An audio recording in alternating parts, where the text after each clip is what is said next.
Indira Gandhi National Open University presents audio assignment for the students of Diploma in Modern Office Practice. Course code BSSI 014. Let's listen to this audio assignment. Hello learners, I am Dr. Gitika S. Johari, faculty at School of Vocational Education and Training and Program Coordinator for the Diploma in Modern Office Practice program, which is also called as DMOP. This DMOP program was launched in January 2020 and it has 5 courses which are BSSI 011 Communication Skills, BSSI 012 Computer Skills, BSSI 013 Secretarial Practice, BSSI 014 Stenographic Skills, and BSSI 015 Office Procedures. If you see learners, all the 4 courses, that is BSSI 011, BSSI 012, BSSI 013 and BSSI 015, there are assignments which have to be handwritten and submitted to the respective study centers on or before the scheduled date for onward transmission to the respective regional centers, who will finally forward your assignment results to the Students Evaluation Division, that is SED, for uploading in the grade card. But for the course Stenographic Skills, which is BSSI 014, your assignment will be evaluated in a different way. We are providing you with either an audio CD or link consisting of different recordings. You are required to follow these instructions while preparing the assignment on Stenographic Skills, which is BSSI 014. Number 1. Listen to the recordings carefully. Number 2. Transcript any 2 of the recordings in shorthand. Number 3. If you feel you have made some mistake, keep listening to the recordings again and again so that you practice more and more and are able to transcript correctly. Number 4. The maximum marks allotted to the continuous assessment or assignment exercise is 25 marks. Therefore, each exercise will have equal marks. The weightage of the assignment in your final grade card will be 25%. Learners, while submitting your assignments to your academic counselors at the respective study centers, make sure you have written the following details on the first page: your name and address, your contact number, that is mobile or email address, enrollment number, the title of the recordings, session, whether you are from January session or July session, regional center, and your study center details. So let's begin and listen to the different recordings. The first recording pertains to event management as an effective marketing tool.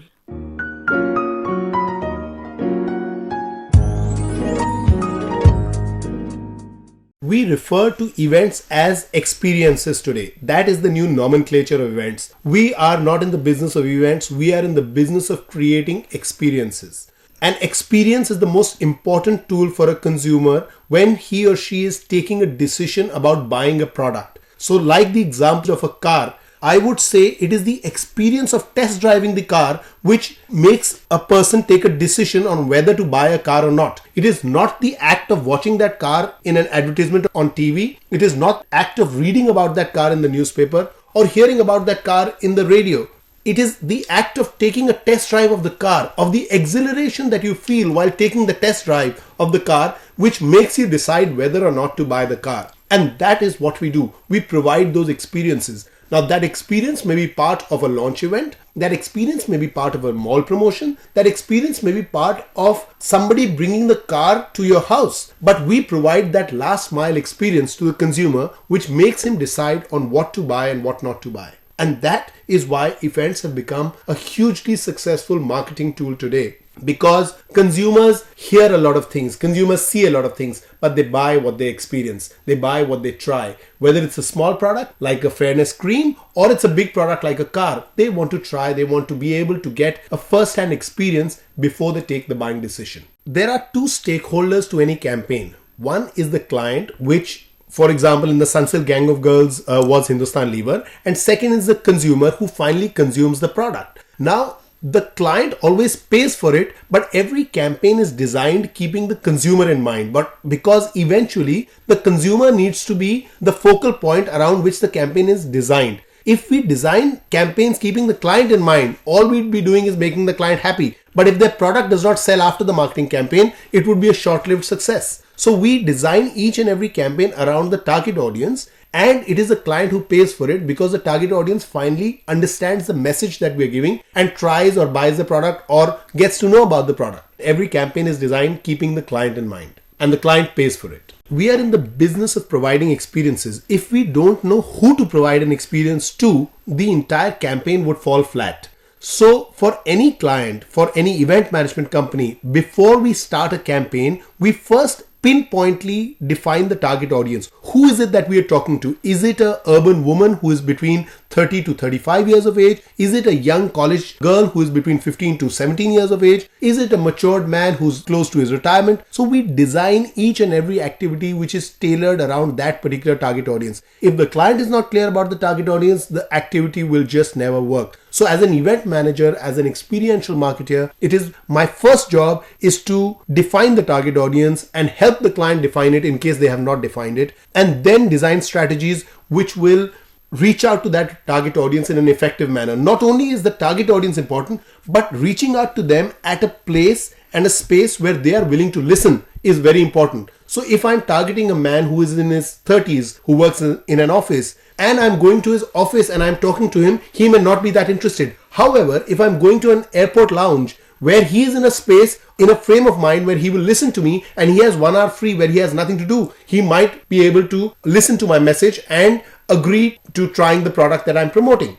If I'm talking to a woman who is a housewife, I'd rather not speak to her when she's serving dinner to her family. I'd rather speak to her in the afternoon when she's at a kitty party. So I might sponsor the kitty party, and so on and so forth. So it's important to identify the exact target audience and therefore create a messaging at a time when the target audience wants to listen or is open to listening to your message. Now listen to the next recording, which is related to agricultural policies in India.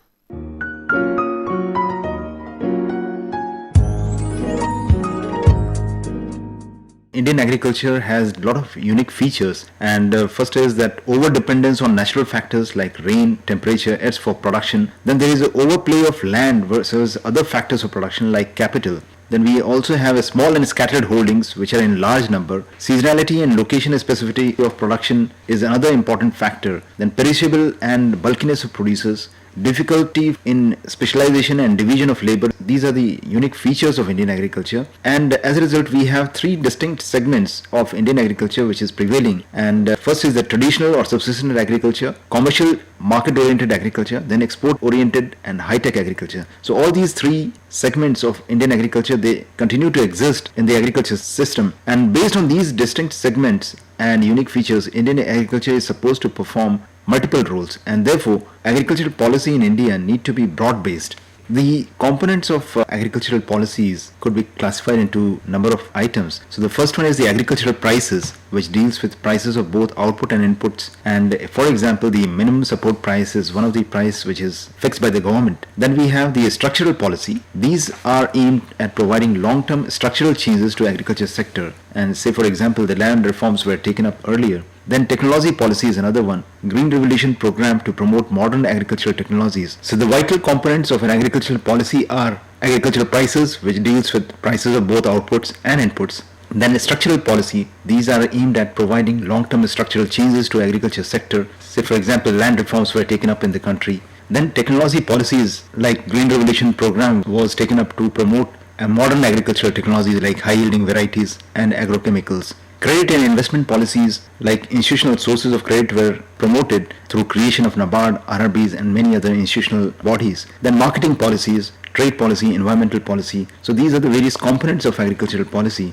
and these policies are pursued either broadly encompassing agriculture as a whole, for example the National Agricultural Policy 2000, or it is taken up component wise like policies related to output prices. The major objectives with which the agricultural policies are framed are the economic efficiency, which deals with maximization of the productivity, optimization of returns, cost effectiveness in production, efficient use of resources. These are the various different manifestations of economic efficiency objective. Then we have the social equity. Equity as an objective has a better appeal in policy process than the efficiency. Say for example, the public distribution policy program was taken up, which was aimed at supply of food grains at an affordable price under administered pricing system. and it is considered to be the most notable equity-oriented policy in the country. Then we have the long-run sustainability, that is also a major objective of agricultural policy, and sustainability is concerned for continuity of either efficiency gains or equity benefits, or both in long run. If equity is the distribution across a space among human beings,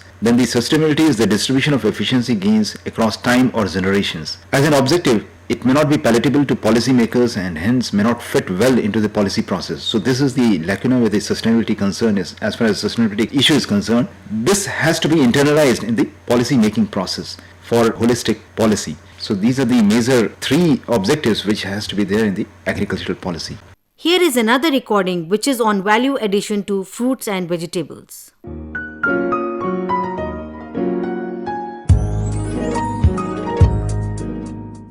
As we know that India is number 2 in the world in fruits and vegetables production. The fruits and vegetables are known as protective foods and play an important role in our diet system.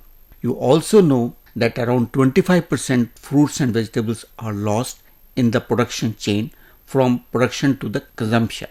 The value addition plays an important role in reducing these losses.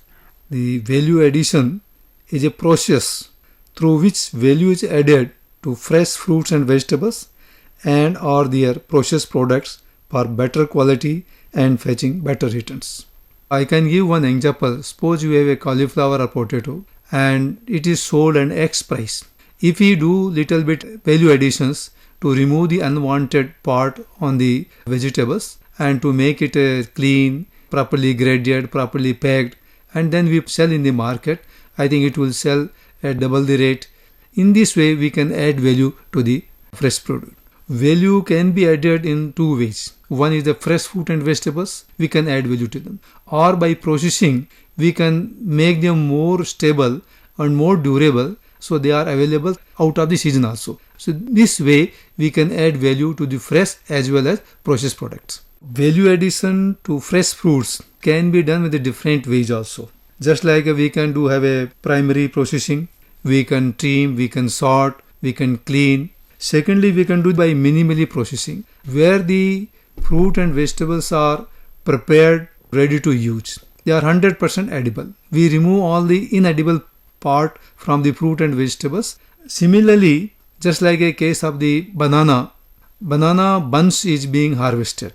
But if you put a banana bunch in the market, it will not have much value. But if we add value to it, we can cut into the small hands, clean them, then wax them, then do some treatments, get them ripened properly and put in the market. It will add value to the products. We can also do value by reducing the losses.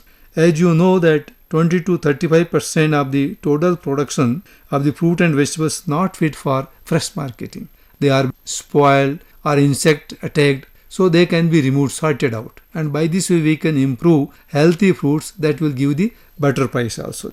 There are certain fruits for indigenous, original to our country, and they possess the therapeutic and medicinal and nutritive value. They have excellent flavor, very attractive color, bale fruit, kokum, and they can be used in beverage industry, and there is a great potentiality to processing into value-added fruit products of commercial importance. So by this way, the indigenous fruit can play a great role. Sometimes you see seasons, there is a good crop and abundant quantity of the quality fruit and vegetables. This can be utilized for making a durable products out of this by processing, to process them into different products. Then it will add to the value, and the farmer is from the distress he has to sell, so that can be stopped. They can be stored, fresh fruit and vegetables, or they can be processed into value-added products. By this way, this value addition is done and the farmer is also benefited. Simultaneously, the nutritious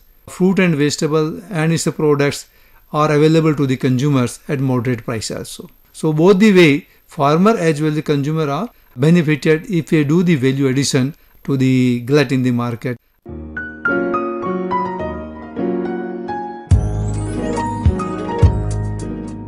Hope you have listened to all these recordings and have been able to transcribe them properly. In case you have any clarification, you may contact the program coordinators of the DMOP program, Dr. Gitika S. Johari, email ID Gitika Johari at ignu.ac.in or Dr. RSP Singh, email ID rspsingh@ignu.ac.in. Enjoy listening. All the best.